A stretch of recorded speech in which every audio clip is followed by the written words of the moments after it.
Paper 55. The Spheres of Light and Life. The age of light and life is the final evolutionary attainment of a world of time and space. From the early times of primitive man, such an inhabited world has passed through the successive planetary ages, the pre- and the post-planetary prince ages, the post-Adamic age, the post-magisterial sun age, and the post-bestowal sun age. And then is such a world made ready for the culminating evolutionary attainment, the settled status of light and life, by the ministry of the successive planetary missions of the Trinity Teacher Sons, with their ever-advancing revelations of divine truth and cosmic wisdom. In these endeavors, the Teacher Sons enjoy the assistance of the brilliant evening stars always, and the Melchizedek sometimes, in establishing the final planetary age. This era of light and life, inaugurated by the Teacher Sons at the conclusion of their final planetary mission, continues indefinitely on the inhabited worlds.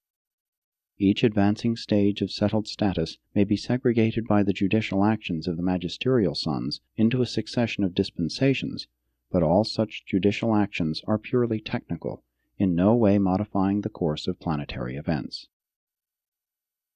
Only those planets which attain existence in the main circuits of the superuniverse are assured of continuous survival, but as far as we know, these worlds settled in light and life are destined to go on throughout the eternal ages of all future time.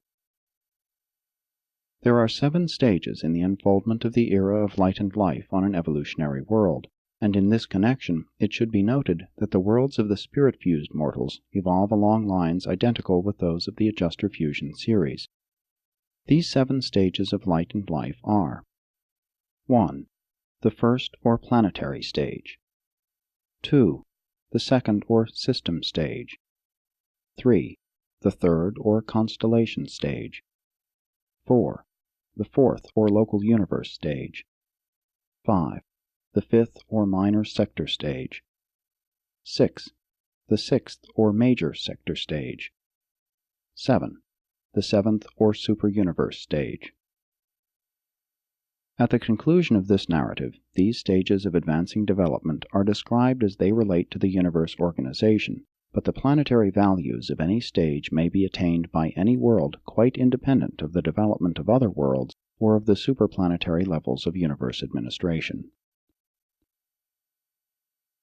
1. The MORONTIA Temple. The presence of a MORONTIA temple at the capital of an inhabited world is the certificate of the admission of such a sphere to the settled ages of light and life. Before the Teacher Sons leave a world at the conclusion of their terminal mission, they inaugurate this final epoch of evolutionary attainment. They preside on that day when the holy temple comes down upon earth. This event, signalizing the dawn of the era of light and life, is always honored by the personal presence of the Paradise Bestowal Son of that planet, who comes to witness this great day. There in this temple of unparalleled beauty, this bestowal son of paradise proclaims the long-time planetary prince as the new planetary sovereign, and invests such a faithful Lenonondek son with new powers and extended authority over planetary affairs. The system sovereign is also present, and speaks in confirmation of these pronouncements.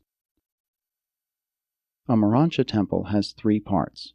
Centermost is the sanctuary of the Paradise Bestowal Son. On the right is the seat of the former planetary prince, now planetary sovereign, and when present in the temple, this Lenonondek Son is visible to the more spiritual individuals of the realm. On the left is the seat of the acting chief of finalators attached to the planet. Although the planetary temples have been spoken of as coming down from heaven, in reality no actual material is transported from the system headquarters. The architecture of each is worked out in miniature on the system capital, and the MORONTIA power supervisors subsequently bring these approved plans to the planet. Here, in association with the master physical controllers, they proceed to build the MORONTIA temple according to specifications. The average MORONTIA temple seats about 300,000 spectators. These edifices are not used for worship, play, or for receiving broadcasts. They are devoted to the special ceremonies of the planet, such as communications with the system sovereign or with the Most Highs, special visualization ceremonies designed to reveal the personality presence of spirit beings, and silent cosmic contemplation. The schools of cosmic philosophy here conduct their graduation exercises, and here also do the mortals of the realm receive planetary recognition for achievements of high social service and for other outstanding attainments. Such a Morontia temple also serves as the place of assembly for witnessing the translation of living mortals to the Morontia existence. It is because the translation temple is composed of Morontia material that it is not destroyed by the blazing glory of the consuming fire which so completely obliterates the physical bodies of those mortals who therein experience final fusion with their divine adjusters. On a large world, these departure flares are almost continuous, and as the number of translations increases, subsidiary Morontia life shrines are provided in different areas of the planet. Not long since I sojourned on a world in the far north whereon 25 Morontia shrines were functioning. On pre-settled worlds, planets without Morontia temples, these fusion flashes many times occur in the planetary atmosphere, where the material body of a translation candidate is elevated by the midway creatures and the physical controllers. 2. Death and Translation. Natural physical death is not a mortal inevitability. The majority of advanced evolutionary beings, citizens on worlds existing in the final era of light and life, do not die. They are translated directly from the life in the flesh to the Morontia existence. This experience of translation from the material life to the Morontia state, fusion of the immortal soul with the indwelling adjuster, increases in frequency commensurate with the evolutionary progress of the planet. At first, only a few mortals in each age attain translation levels of spiritual progress, but with the onset of the successive ages of the teacher sons, more and more adjuster fusions occur before the termination of the lengthening lives of these progressing mortals, and by the time of the termination mission of the teacher sons, approximately 1/4 of these superb mortals are exempt from natural death. Farther along in the era of light and life, the midway creatures, or their associates, sense the approaching status of probable soul-adjuster union, and signify this to the destiny guardians, who in turn communicate these matters to the finaliter group under whose jurisdiction this mortal may be functioning. Then there is issued the summons of the planetary sovereign for such a mortal to resign all planetary duties, bid farewell to the world of his origin, and repair to the inner temple of the planetary sovereign, there to await Morontia transit, the translation flash, from the material domain of evolution to the Morontia level of pre-spirit progression. When the family, friends, and working group of such a fusion candidate have foregathered in the Morontia temple, they are distributed around the central stage whereon the fusion candidates are resting, meantime freely conversing with their assembled friends. A circle of intervening celestial personalities is arranged to protect the material mortals from the action of the energies manifest at the instant of the life flash, which delivers the ascension candidates from the bonds of material flesh, thereby doing for such an evolutionary mortal everything that natural death does for those who are thereby delivered from the flesh. Many fusion candidates may be assembled in the spacious temple at the same time. And what a beautiful occasion when mortals thus foregather to witness the ascension of their loved ones in spiritual flames, and what a contrast to those earlier ages when mortals must commit their dead to the embrace of the terrestrial elements. The scenes of weeping and wailing characteristic of earlier epochs of human evolution are now replaced by ecstatic joy and the sublimest enthusiasm, as these God-knowing mortals bid their loved ones a transient farewell as they are removed from their material associations by the spiritual fires of consuming grandeur and descending glory. On worlds settled in light and life, funerals are occasions of supreme joy, profound satisfaction, and inexpressible hope. The souls of these progressing mortals are increasingly filled with faith, hope, and assurance. The spirit permeating those gathered around the translation shrine resembles that of the joyful friends and relatives who might assemble at a graduating exercise for one of their group, or who might come together to witness the conferring of some great honor upon one of their number. And it would be decidedly helpful if less advanced mortals could only learn to view natural death with something of this same cheerfulness and light-heartedness. Mortal observers can see nothing of their translated associates subsequent to the fusion flash. Such translated souls proceed by adjuster transit direct to the resurrection hall of the appropriate Morontia training world. These transactions concerned with the translation of living human beings to the Morontia world are supervised by an archangel who was assigned to such a world on the day when it was first settled in light and life. By the time a world attains the fourth stage of light and life, more than half the mortals leave the planet by translation from among the living. Such diminishment of death continues on and on, but I know of no system whose inhabited worlds, even though long settled in life, are entirely free from natural death as the technique of escape from the bonds of flesh. And until such a high state of planetary evolution is uniformly attained, the Morontia training worlds of the local universe must continue in service as educational and cultural spheres for the evolving Morontia progressors. The elimination of death is theoretically possible, but it has not yet occurred according to my observation. Perhaps such a status may be attained during the faraway stretches of the succeeding epochs of the seventh stage of settled planetary life. The translated souls of the flowering ages of the settled spheres do not pass through the mansion worlds. Neither do they sojourn as students on the Morontia worlds of the system or constellation. They do not pass through any of the earlier phases of Morontia life. They are the only ascending mortals who so nearly escape the Morontia transition from the material existence to semi-spirit status. The initial experience of such sun-seized mortals in the ascension career is in the surfaces of the progression worlds of the universe headquarters, and from these study worlds of Salvington they go back as teachers to the very worlds they passed by, subsequently going on inward to paradise by the established route of mortal ascension. Could you but visit a planet in an advanced stage of development, you would quickly grasp the reasons for providing for the differential reception of ascending mortals on the mansion and higher Morontia worlds. You would readily understand that beings passing on from such highly evolved spheres are prepared to resume their paradise ascent far in advance of the average mortal arriving from a disordered and backward world like Urantia. No matter from what level of planetary attainment human beings may ascend to the Morontia worlds, the seven mansion spheres afford them ample opportunity to gain and experience as teacher-students all of everything which they failed to pass through because of the advanced status of their native planets. The universe is unfailing in the application of these equalizing techniques designed to ensure that no ascender shall be deprived of aught which is essential to his ascension experience. 3. The Golden Ages.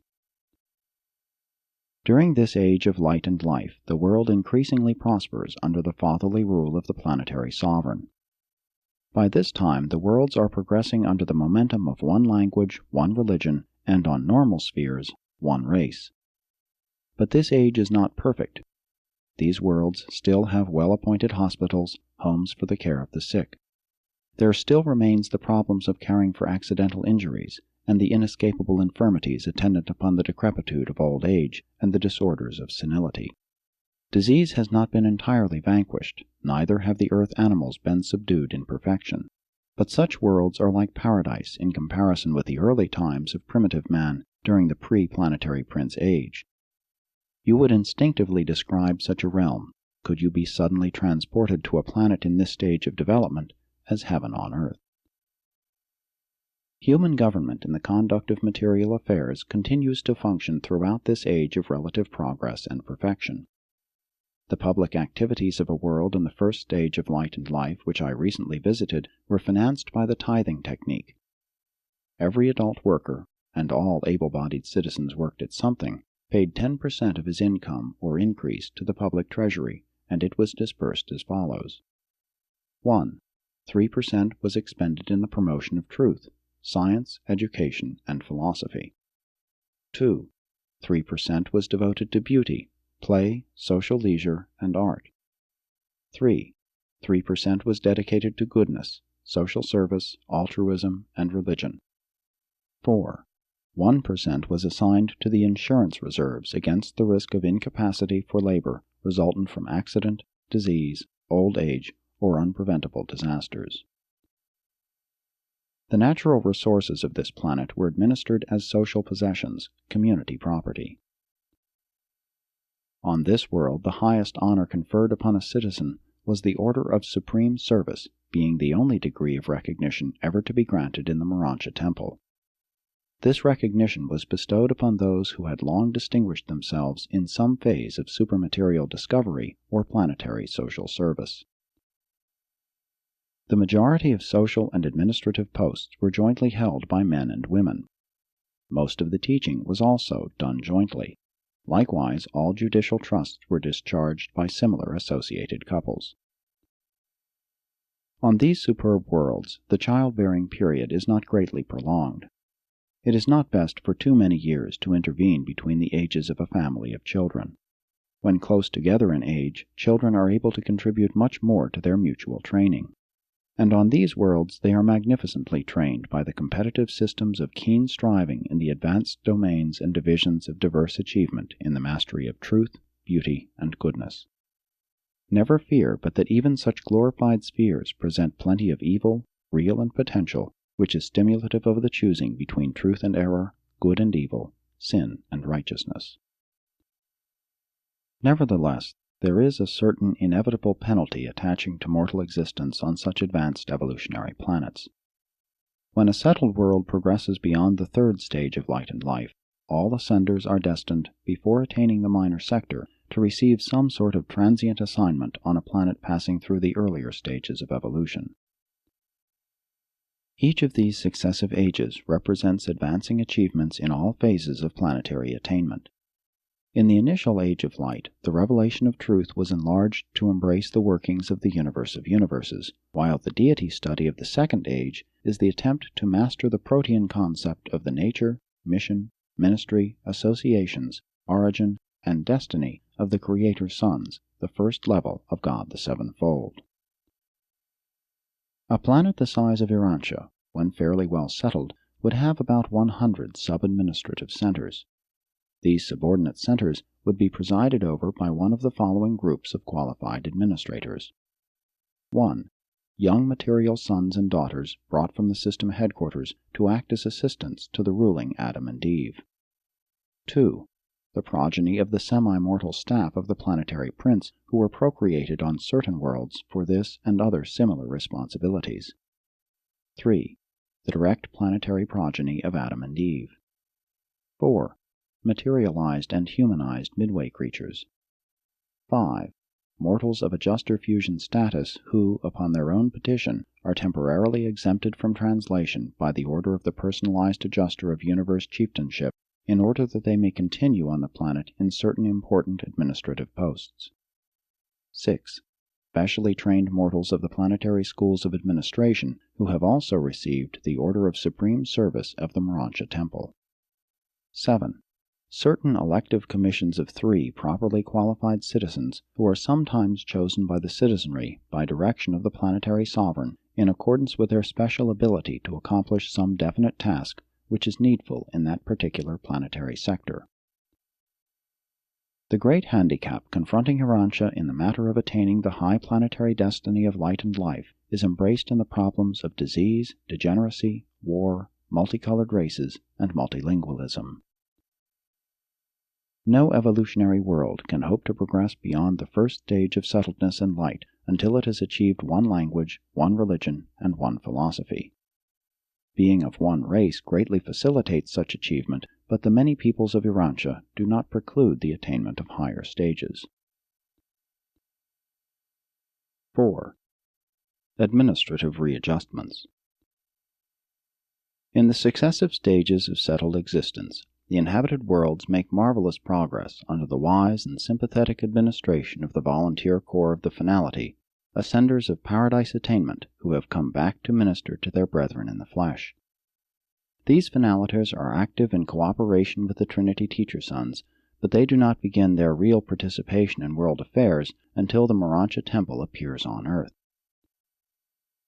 Upon the formal inauguration of the planetary ministry of the Corps of the Finality, the majority of the celestial hosts withdraw. But the seraphic guardians of destiny continue their personal ministry to the progressing mortals in light. Indeed, such angels come in ever-increasing numbers throughout the settled ages, since larger and larger groups of human beings reach the third cosmic circle of coordinate mortal attainment during the planetary lifespan. This is merely the first of the successive administrative adjustments which attend the unfolding of the successive ages of increasingly brilliant attainment on the inhabited worlds as they pass from the first to the seventh stage of settled existence. 1. The first stage of light and life. A world in this initial settled stage is being administered by three rulers. A. The planetary sovereign, presently to be advised by a counseling Trinity teacher sun, in all probability the chief of the terminal core of such suns to function on the planet. B. The chief of the planetary core of phenalators. C. Adam and Eve, who function jointly as the unifiers of the dual leadership of the Prince Sovereign and the Chief of Phenalators. Acting as interpreters for the seraphic guardians and the phenalators are the exalted and liberated midway creatures. One of the last acts of the Trinity teacher sons on their terminal mission is to liberate the midwayers of the realm and to promote or restore them to advanced planetary status, assigning them to responsible places in the new administration of the settled sphere. Such changes have already been made in the range of human vision as enable mortals to recognize these heretofore invisible cousins of the early Adamic regime. This is made possible by the final discoveries of physical science in liaison with the enlarged planetary functions of the master physical controllers. The system sovereign has authority to release midway creatures any time after the first settled stage so that they may humanize in the Morontia by the aid of the life carriers and the physical controllers and, after receiving thought adjusters, start out on their paradise ascension. In the third and subsequent stages, some of the midwayers are still functioning, chiefly as contact personalities for the phenalators, but as each stage of light and life is entered, new orders of liaison ministers largely replace the midwayers. Very few of them ever remain beyond the fourth stage of light. The seventh stage will witness the coming of the first Absonite ministers from paradise to serve in the places of certain universe creatures. 2. The second stage of light and life. This epoch is signalized on the worlds by the arrival of a life carrier who becomes the volunteer advisor of the planetary rulers regarding the further efforts to purify and stabilize the mortal race. Thus do the life carriers actively participate in the further evolution of the human race, physically, socially, and economically. And then they extend their supervision to the further purification of the mortal stock by the drastic elimination of the retarded and persisting remnants of inferior potential of an intellectual, philosophic, cosmic, and spiritual nature. Those who design and plant life on an inhabited world are fully competent to advise the material sons and daughters who have full and unquestioned authority to purge the evolving race of all detrimental influences. From the second stage on throughout the career of a settled planet, the teacher sons serve as counselors to the phenalators. During such missions, they serve as volunteers and not by assignment, and they serve exclusively with the phenalator corps except that, upon the consent of the system sovereign, they may be had as advisors to the planetary Adam and Eve. 3. The third stage of light and life. During this epoch, the inhabited worlds arrive at a new appreciation of the Ancients of Days, the second phase of God the Sevenfold, and the representatives of these super-universe rulers enter into new relationships with the planetary administration. In each succeeding age of settled existence, the phenalators function in ever-increasing capacities. There exists a close working connection between the phenalators, the evening stars, the super-angels, and the Trinity teacher sons. During this or the following age, a teacher sun, assisted by the ministering spirit quartet, becomes attached to the elective mortal chief executive, who now becomes associated with the planetary sovereign as joint administrator of world affairs. These mortal chief executives serve for 25 years of planetary time, and it is this new development that makes it easy for the planetary Adam and Eve to secure release from their world of long-time assignment during the following ages. The ministering spirit quartet consists of the seraphic chief of the sphere, the super-universe Sekharafic counselor, the archangel of translations, and the Omniafim, who functions as the personal representative of the assigned sentinel stationed on the system headquarters. But these advisors never proffer counsel unless it is asked for. 4. The fourth stage of light and life. On the worlds, the Trinity Teacher Sons appear in new roles.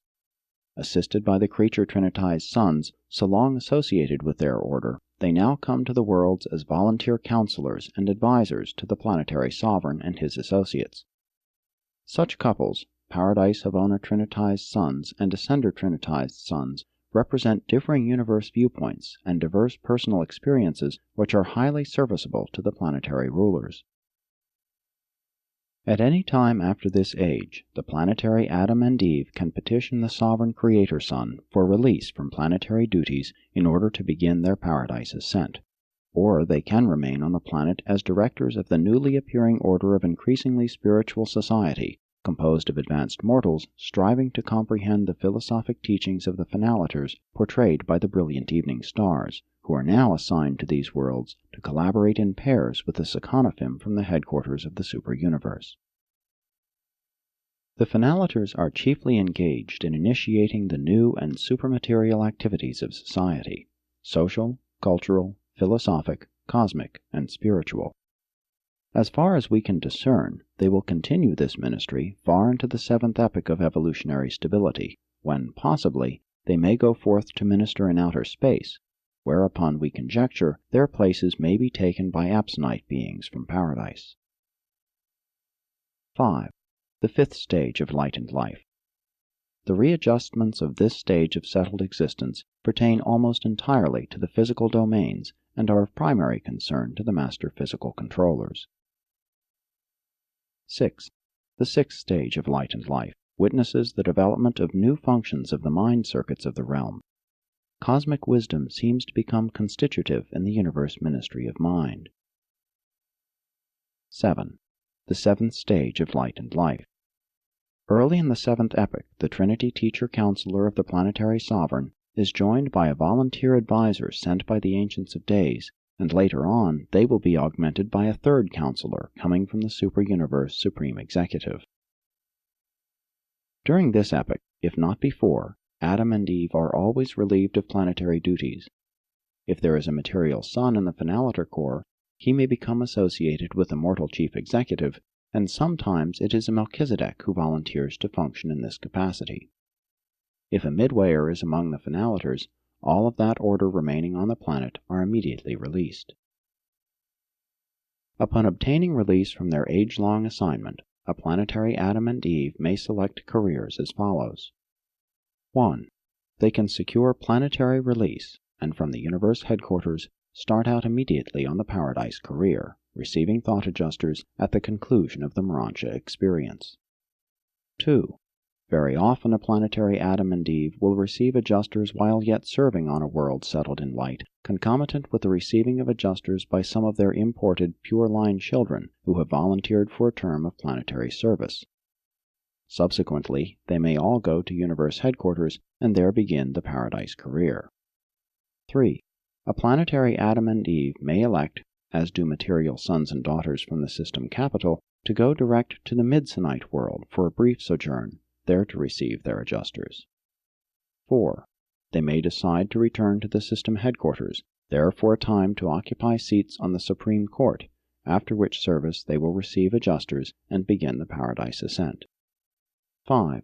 They may choose to go from their administrative duties back to their native world to serve as teachers for a season and to become adjuster indwelt at the time of transfer to the universe headquarters. Throughout all of these epochs, the imported assisting material sons and daughters exert a tremendous influence on the progressing social and economic orders. They are potentially immortal, at least until such time as they elect to humanize, receive adjusters, and start for Paradise. On the evolutionary worlds, a being must humanize to receive a thought adjuster. All ascendant members of the mortal corps of Finaliters have been adjuster indwelt and fused, except Seraphim, and they are father indwelt by another type of spirit at the time of being mustered into this corps. 5. The acme of material development. Mortal creatures living on a sin-stricken, evil-dominated, self-seeking, isolated world such as Urantia can hardly conceive of the physical perfection, the intellectual attainment, and the spiritual development which characterize these advanced epochs of evolution on a sinless sphere. The advanced stages of a world settled in light and life represent the acme of evolutionary material development. On these cultured worlds, gone are the idleness and friction of the earlier primitive ages. Poverty and social inequality have all but vanished, degeneracy has disappeared, and delinquency is rarely observed. Insanity has practically ceased to exist, and feeble-mindedness is a rarity. The economic, social, and administrative status of these worlds is of a high and perfected order. Science, art, and industry flourish, and society is a smoothly working mechanism of high material, intellectual, and cultural achievement. Industry has been largely diverted to serving the higher aims of such a superb civilization. The economic life of such a world has become ethical. War has become a matter of history, and there are no more armies or police forces. Government is gradually disappearing. Self-control is slowly rendering laws of human inaction obsolete. The extent of civil government and statutory regulation in an intermediate state of advancing civilization is in inverse proportion to the morality and spirituality of the citizenship. Schools are vastly improved and are devoted to the training of mind and the expansion of soul. The art centers are exquisite and the musical organizations superb. The temples of worship with their associated schools of philosophy and experiential religion are creations of beauty and grandeur. The open-air arenas of worship assembly are equally sublime in the simplicity of their artistic appointment. The provisions for competitive play, humor, and other phases of personal and group achievement are ample and appropriate. A special feature of the competitive activities on such a highly cultured world concerns the efforts of individuals and groups to excel in the sciences and philosophies of cosmology. Literature and oratory flourish, and language is so improved as to be symbolic of concepts as well as to be expressive of ideas. Life is refreshingly simple. Man has at last coordinated a high state of mechanical development with an inspiring intellectual attainment, and has overshadowed both with an exquisite spiritual achievement. The pursuit of happiness is an experience of joy and satisfaction. 6. The individual mortal. As worlds advance in the settled status of light and life, society becomes increasingly peaceful. The individual, while no less independent and devoted to his family, has become more altruistic and fraternal. On Urantia, and as you are, you can have little appreciation of the advanced status and progressive nature of the enlightened races of these perfected worlds. These people are the flowering of the evolutionary races, but such beings are still mortal. They continue to breathe, eat, sleep, and drink. This great evolution is not heaven, but it is a sublime foreshadowing of the divine worlds of the Paradise Ascent. On a normal world, the biologic fitness of the mortal race was long since brought up to a high level during the post-Adamic epochs, and now, from age to age, throughout the settled eras, the physical evolution of man continues. Both vision and hearing are extended. By now the population has become stationary in numbers. Reproduction is regulated in accordance with planetary requirements and innate hereditary endowments. The mortals on a planet during this age are divided into from 5 to 10 groups, and the lower groups are permitted to produce only 1/2 as many children as the higher. The continued improvement of such a magnificent race throughout the era of light and life is largely a matter of the selective reproduction of those racial strains which exhibit superior qualities of a social, philosophic, cosmic, and spiritual nature. The adjusters continue to come as in former evolutionary eras, and as the epochs pass, these mortals are increasingly able to commune with the indwelling Father Fragment. During the embryonic and pre-spiritual stages of development, the adjutant mind spirits are still functioning.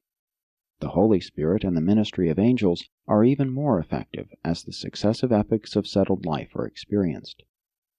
In the fourth stage of light and life, the advanced mortals seem to experience considerable conscious contact with the spirit presence of the Master Spirit of superuniverse jurisdiction, while the philosophy of such a world is focused upon the attempt to comprehend the new revelations of God the Supreme.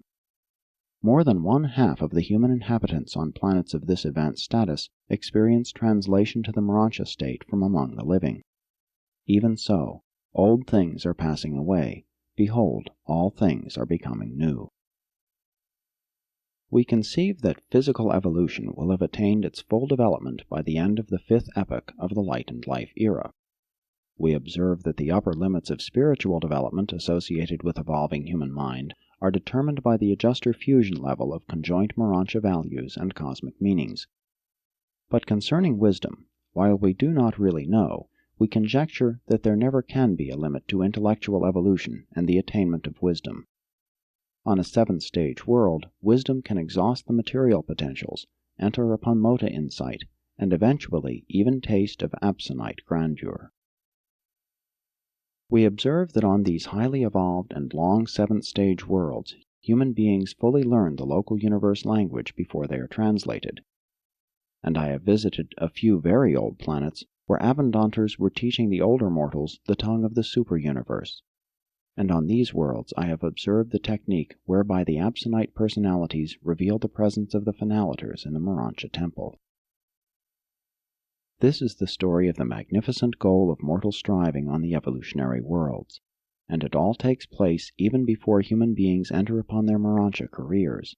All of this splendid development is attainable by material mortals on the inhabited worlds, the very first stage of that endless and incomprehensible career of paradise ascension and divinity attainment. But can you possibly imagine what sort of evolutionary mortals are now coming up from worlds long existing in the seventh epoch of settled light and life? It is such as these who go on to the Morontia worlds of the local universe capital to begin their ascension careers. If the mortals of distraught Urantia could only view one of these more advanced worlds long settled in light and life, they would never more question the wisdom of the evolutionary scheme of creation. Were there no future of eternal creature progression, still the superb evolutionary attainments of the mortal races on such settled worlds of perfected achievement would amply justify man's creation on the worlds of time and space. We often ponder, if the grand universe should be settled in light and life, would the ascending exquisite mortals still be destined to the core of the finality? But we do not know. 7. The first or planetary stage. This epoch extends from the appearance of the Morontia temple at the new planetary headquarters to the time of the settling of the entire system in light and life.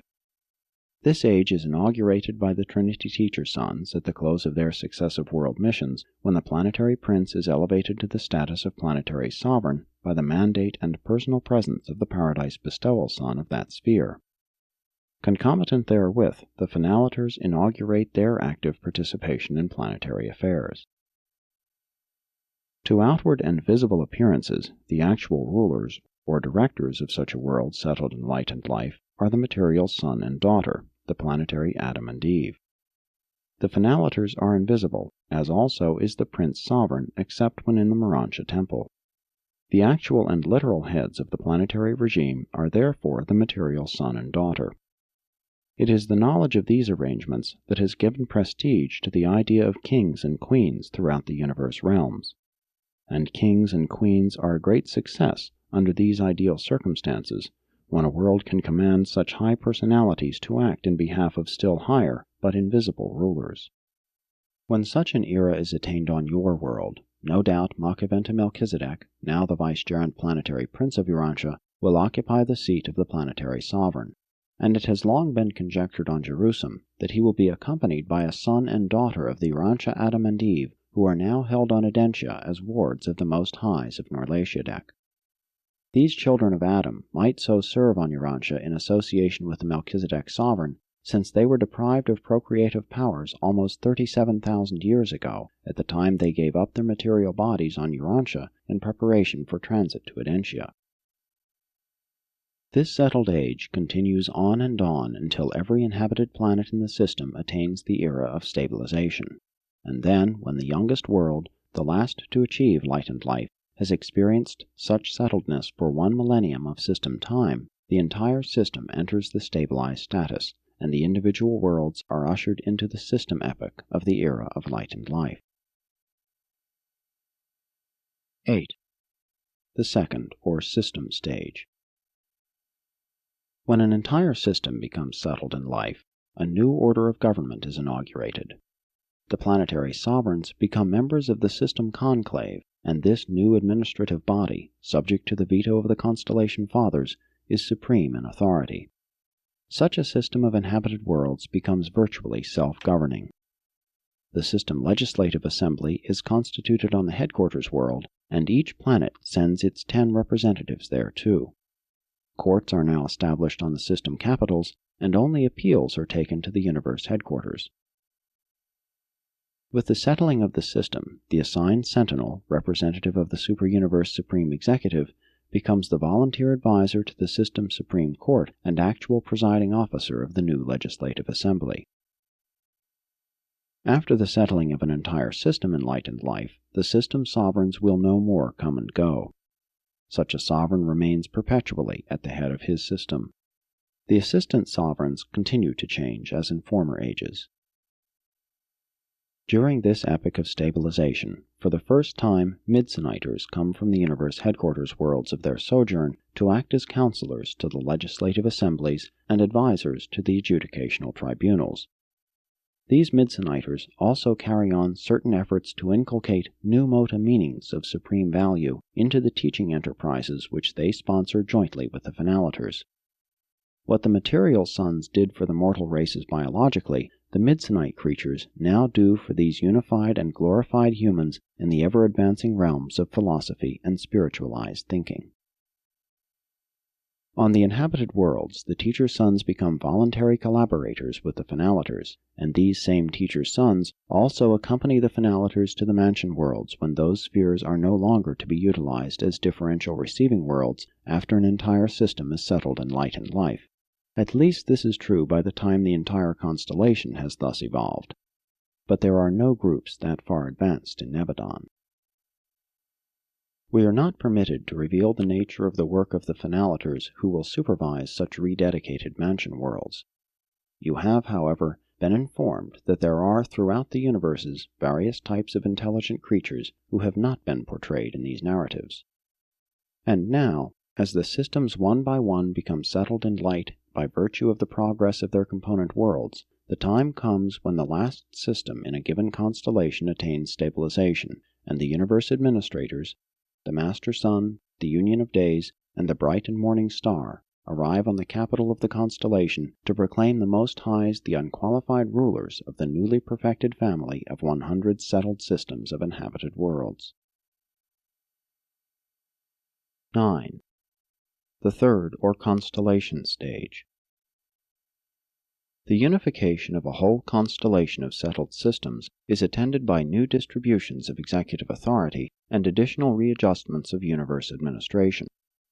This epoch witnesses advanced attainment on every inhabited world, but is particularly characterized by readjustments on the constellation headquarters, with marked modification of relationships with both the system supervision and the local universe government. During this age, many constellation and universe activities are transferred to the system capitals, and the representatives of the superuniverse assume new and more intimate relations with the planetary, system, and universe rulers. Concomitant with these new associations, certain superuniverse administrators establish themselves on the constellation capitals as volunteer advisors to the Most High Fathers. When a constellation is thus settled in light, the legislative function ceases, and the House of System Sovereigns, presided over by the Most Highs, functions instead. Now, for the first time, such administrative groups deal directly with the superuniverse government in matters pertaining to Havona and Paradise relationships.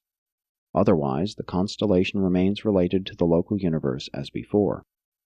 From stage to stage in the settled life, the Univitatia continue to administer the constellation Morontia worlds. As the ages pass, the Constellation Fathers take over more and more of the detailed administrative or supervising functions which were formerly centered on the universe headquarters. By the attainment of the 6th stage of stabilization, these unified constellations will have reached the position of well-nigh complete autonomy. Entrance upon the 7th stage of settledness will no doubt witness the exaltation of these rulers to the true dignity signified by their names, the Most Highs. To all intents and purposes, the constellations will then deal directly with the super-universe rulers, while the local universe government will expand to grasp the responsibilities of new grand universe obligations. 10. The 4th or local universe stage. When a universe becomes settled in light and life, it soon swings into the established super-universe circuits, and the Ancients of Days proclaim the establishment of the Supreme Council of Unlimited Authority. This new governing body consists of the 100 Faithfuls of Days, presided over by the Union of Days, and the first act of this Supreme Council is to acknowledge the continued sovereignty of the Master Creator Sun. The universe administration, as far as concerns Gabriel and the Father Melchizedek, is quite unchanged. This Council of Unlimited Authority is chiefly concerned with the new problems and the new conditions arising out of the advanced status of light and life. The Associate Inspector now mobilizes all assigned sentinels to constitute the stabilization corps of the local universe, and asks the Father Melchizedek to share its supervision with him. And now, for the first time, a corps of the inspired Trinity spirits are assigned to the service of the Union of Days. The settling of an entire local universe in light and life inaugurates profound readjustments in the entire scheme of administration, from the individual inhabited worlds to the universe headquarters. New relationships extend down to the constellations and systems. The local universe Mother Spirit experiences new liaison relations with the Master Spirit of the super-universe, and Gabriel establishes direct contact with the Ancients of Days to be effective when and as the Master Sun may be absent from the headquarters world. During this and subsequent ages, the magisterial sons continue to function as dispensational adjudicators, while 100 of these avonal sons of paradise constitute the new High Council of the Bright and Morning Star on the universe capital. Later on, and as requested by the system sovereigns, one of these magisterial sons will become the supreme counselor stationed on the headquarters world of each local system until the 7th stage of unity is attained. During this epoch, the Trinity Teacher Sons are volunteer advisors, not only to the planetary sovereigns, but in groups of 3 they similarly serve the Constellation Fathers. And at last these sons find their place in the local universe, for at this time they are removed from the jurisdiction of the local creation and are assigned to the service of the Supreme Council of Unlimited Authority. The Finaliter Corps now for the first time acknowledges the jurisdiction of an extra-paradise authority, the Supreme Council. Heretofore, the Finaliters have recognized no supervision this side of paradise.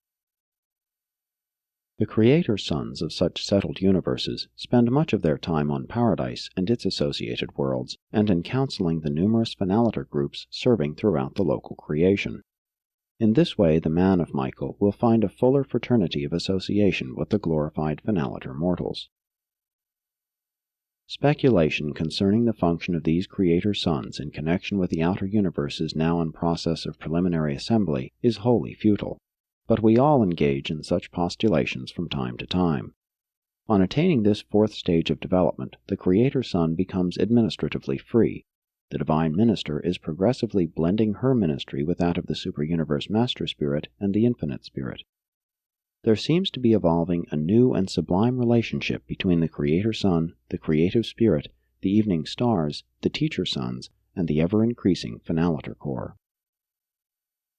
If Michael should ever leave Nebadon, Gabriel would undoubtedly become Chief Administrator with the Father Melchizedek as his associate. At the same time, new status would be imparted to all orders of permanent citizenship, such as Material Sons, Univitatia, Midsoniters, Susatia, and spirit-fused mortals. But as long as evolution continues, the Seraphim and the Archangels will be required in universe administration. We are, however, satisfied regarding 2 features of our speculations. If the Creator's sons are destined to the outer universes, the divine ministers will undoubtedly accompany them. We are equally sure that the Melchizedeks are to remain with the universes of their origin. We hold that the Melchizedeks are destined to play ever increasingly responsible parts in local universe government and administration. 11. The minor and major sector stages. Minor and major sectors of the superuniverse do not figure directly in the plan of being settled in enlightened life. Such an evolutionary progression pertains primarily to the local universe as a unit and concerns only the components of a local universe. A superuniverse is settled in enlightened life when all of its component local universes are thus perfected, but not one of the 7 superuniverses has attained a level of progression even approaching this. The minor sector age. As far as observations can penetrate, the 5th or minor sector stage of stabilization has exclusively to do with physical status and with the coordinate settling of the 100 associated local universes in the established circuits of the superuniverse. Apparently, none but the power centers and their associates are concerned in these realignments of the material creation. The major sector age. Concerning the 6th stage, or major sector stabilization, we can only conjecture, since none of us have witnessed such an event. Nevertheless, we can postulate much concerning the administrative and other readjustments which would probably accompany such an advanced status of inhabited worlds and their universe groupings. Since the minor sector status has to do with coordinate physical equilibrium, we infer that major sector unification will be concerned with certain new intellectual levels of attainment, possibly some advanced achievements in the supreme realization of cosmic wisdom. We arrive at conclusions regarding the readjustments which would probably attend the realization of hitherto unattained levels of evolutionary progress by observing the results of such achievements on the individual worlds and in the experiences of individual mortals living on these older and highly developed spheres. Let it be made clear that the administrative mechanisms and governmental techniques of a universe or a superuniverse cannot in any manner limit or retard the evolutionary development or spiritual progress of an individual inhabited planet or of any individual mortal on such a sphere. In some of the older universes, we find worlds settled in the 5th and 6th stages of light and life, even far extended into the 7th epoch, whose local systems are not yet settled in light. Younger planets may delay system unification, but this does not in the least handicap the progress of an older and advanced world.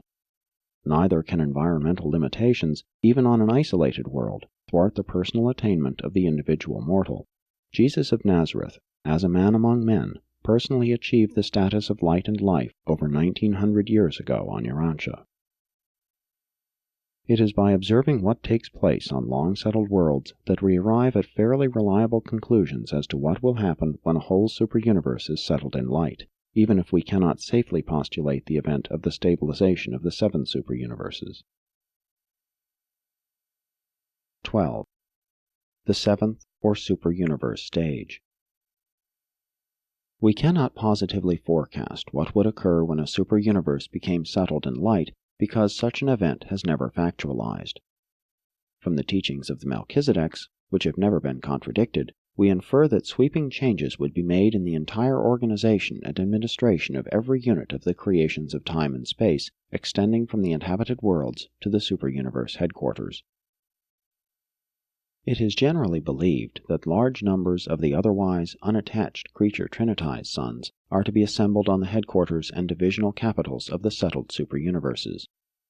This may be in anticipation of the sometime arrival of outer spacers on their way into Havona and Paradise, but we really do not know. If and when a superuniverse should be settled in light and life, we believe that the now advisory, unqualified supervisors of the Supreme would become the high administrative body on the headquarters world of the superuniverse. These are the personalities who are able to contact directly with the absentite administrators who will forthwith become active in the settled superuniverse.